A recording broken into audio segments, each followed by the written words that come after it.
what is Linux? So, of course, we are gonna learn Linux, but we do want to know what exactly Linux is. Linux is an operating system. It's just like any other operating system. For example, Microsoft has Windows, Apple has Mac, Sun, which is now owned by Oracle, they have Solaris running on Spark hardware. So Linux is an operating system which sits in the middle of your hardware and the users are the one who run the applications. So it's like a middleman or a bridge that takes the commands from users and translate them to hardware. So without an operating system, this computer is considered like a dumb terminal. It doesn't do anything.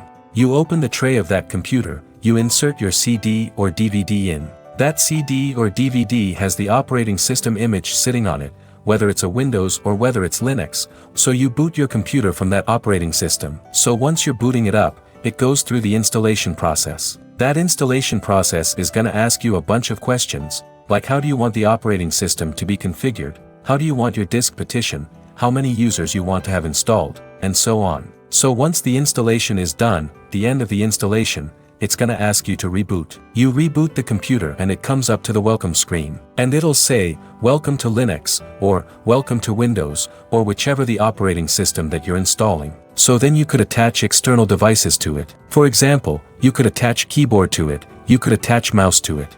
Then your operating system takes those commands and forward it to other hardware or other system peripherals. So some of them are, for example, we have printer. So if you are running an application, for example, you're running Microsoft Word, you type it in with your keyboard, and then you want to print that document, right? So the operating system will take that document and send it to your printer, and your printer will spit out the document that you wanted to print. Or if you are running other programs, for example, you are online, you're checking your email, or you are running some online program or even games. So you are using your keyboard or your mouse, you are communicating with your operating system, and the operating system communicates with your hardware. And that's how it communicates to other devices on the network.